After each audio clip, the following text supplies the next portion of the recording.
Hello दोस्तों, कैसे हैं आप। उम्मीद करती हूँ आप सभी बहुत अच्छे होंगे। चलिए जानते हैं अपनी आज की कहानी के बारे में। यह कहानी शुरू होती है एक हंसते खेलते परिवार के साथ, लेकिन इसका ऐसा दुखद अंत तो होगा ये किसी ने भी सोचा नहीं था। शिखर और अवंतिका दोनों की शादी को 2 साल हो गए थे।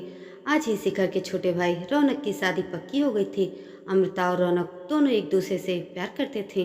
कुछ ही दिनों में दोनों की शादी होने वाली थी। रौनक और शिखर के माता पिता बचपन में ही चल बसे थे। शिखर ने तो छोटी उम्र से ही काम करना शुरू कर दिया था।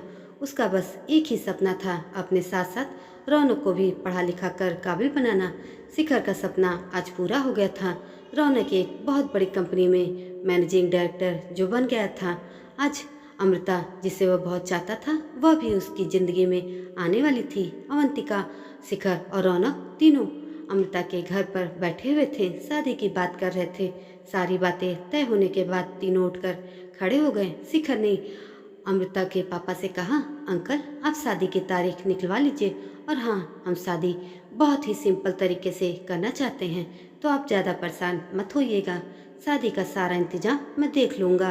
अमृता के पापा जगवीर जी ने कहा, बेटा तुमसे बात करके तो मेरा मन ही हल्का हो गया। तुम चिंता मत करो, मैं सब देख लूँगा। शिखर ने अवंतिका की ओर इशारा किया। अब दोनों विदा लेकर चल दिए। बाहर आकर रौनक ने कहा, भैया न आप भाभी को लेकर चलो, मैं थोड़ी देर में ही आता हूँ।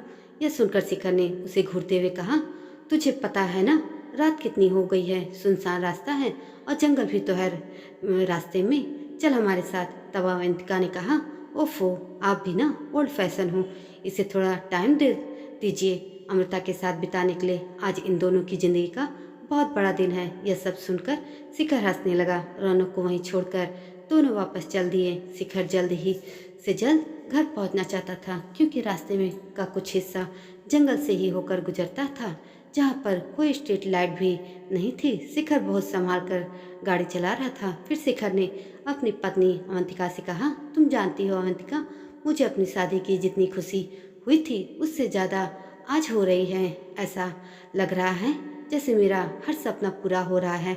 मैंने रौनक को अपने बेटे की तरह पाला है, उसकी शादी से बढ़कर खुशी मेरे लिए कुछ नहीं हो सकती। अवंतिका बोली, हाँ मैं समझ सकती हूँ, मेरे पापा ने भी जब मेरी शादी पक्की की थी तब वे जितना खुश थे, आज तुम भी वही खुशी महसूस कर रहे हो। तभी गाड़ी को एक तेज झटका लगा, जैसे गाड़ी किसी चीज़ से टकराई हो। शिखर और अवंतिका घबरा गए और शिखर ने फटाफट गाड़ी पका ब्रेक लगाया। अवंतिका की चीख निकल पड़ी। शिखर ने कहा, पता नहीं कोई जंगली जानवर होगा शायद, मैंने बातों में के चक्कर में ध्यान से देखा नहीं, मैं उतर कर देखता हूँ। तब अवंतिका बहुत डर गई थी। उसने कहा, नहीं तुम नीचे मत उतरो, चलो यहाँ से फटाफट। शिखर भी घबरा गया था, फिर भी उसने कहा, उतर कर तो देखना पड़ेगा, कहीं कुछ गाड़ी के नीचे न फंसा हो, गाड़ी को कितना नुकसान हुआ है यह भी तो देखना पड़ेगा। वह अवंतिका से बात कर ही रहा था, तभी अवंतिका सामने शीशे में देखकर चीख पड़ी। उसे देखकर शिखर ने पीछे मुड़कर देखा कि एक आदमी खून से लथपथ सड़क पर खड़ा था और अपने आप को घसीटता हुआ उनकी ओर आने की कोशिश कर रहा था। वह बुरी तरह जख्मी था।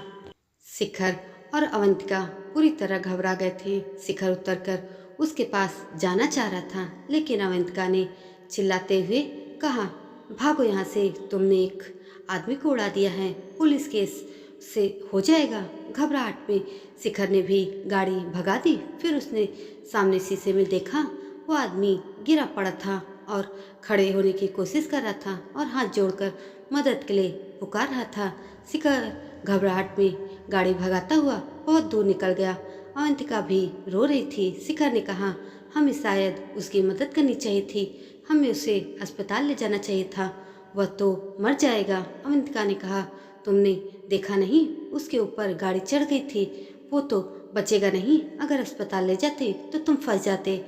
अवंतिका की हाँ में हाँ मिलाकर शिखर ने गाड़ी की स्पीड तेज कर दी। कुछ ही देर में वे दोनों अपने घर शहर पहुंच गए थे। वहां पहुंचकर दोनों ने राहत की सांस ली। अवंतिका ने पानी की बोतल निकाल कर पानी पिया और बोतल शिखर की ओर बढ़ा दी। शिखर ने मना कर दिया। कुछ ही देर में घर आ गया। शिखर ने गाड़ी पार्क की और उतर कर देखा, गाड़ी पर सामने से डेंट पड़ गया था। एक और की फ्रंट लाइट भी टूट गई थी। अवंतिका भी जल्दी से गाड़ी से उतरी और शिखर को लेकर अंदर आकर सोफे पर बैठ गई। शिखर को बहुत पछतावा हो रहा था। हे भगवान, आज ही ये सब होना था। पता नहीं बेचारा बचेगा या नहीं। अवंतिका बोली, शिखर अब तुम इस बात को भूल जाओ और उसे बचाने के चक्कर में तुम्हें पुलिस पकड़ लेती तो हम सबका क्या होता। शिखर ने अवंतिका की बात में सहमति जताई, लेकिन उसका मन अंदर से उसे कचोट रहा था। बार बार वही दृश्य दिख रहा था उसे। खून में लथपथ आदमी उठकर किसी तरह उनकी ओर आ रहा था। फिर वह गिर पड़ा और जमीन पर पड़े पड़े हाथ जोड़ रहा था। फिर वह दोनों ही रोशन का इंतजार करने लगते हैं। इंतजार करते करते सुबह हो जाती है। तब वे दोनों बहुत चिंतित होते हैं कि रोशन अभी तक लौटा क्यों नहीं। जब वह पता करता है तो उसे पता चलता है कि रास्ते में उसका एक्सीडेंट हो गया है जिसमें उसकी जान चली गई है। जब वह अपने भाई की लाश के पास पहुंचता है तो उसे पता चलता है कि कल रात ही किसी गाड़ी वाले ने अंधेरे में जंगल वाले रास्ते पर उसे टक्कर मार दी है। तब शिखर को एहसास हुआ कि वह उसका भाई ही था जिसका उसकी कार से एक्सीडेंट हुआ था। अब तो वह वहीं पर यह सोचते हुए जोर जोर से रोने लगा कि काश जब वह मुझसे हाथ जोड़कर रोक रहा था तब मैं वहाँ से न भागा होता तो आज मेरा भाई शायद जिंदा होता। कहाँ मैं उसके बारात के सपने सजा रहा था और मेरी गलती की वजह से मुझे आज उसकी अर्थी सजानी पड़ रही थी। हे भगवान, मुझसे यह क्या हो गया। जिस भाई को दुनिया की सारी खुशियाँ देना चाहता था मैं, उसकी ही जिंदगी मेरे हाथों चली गई। दोस्तों, यह दुख भरी कहानी आपको कैसी लगी कमेंट करके ज़रूर बताइएगा और ऐसी अन्य कहानी के लिए मेरे चैनल को भी सब्सक्राइब ज़रूर कर दीजिएगा। धन्यवाद।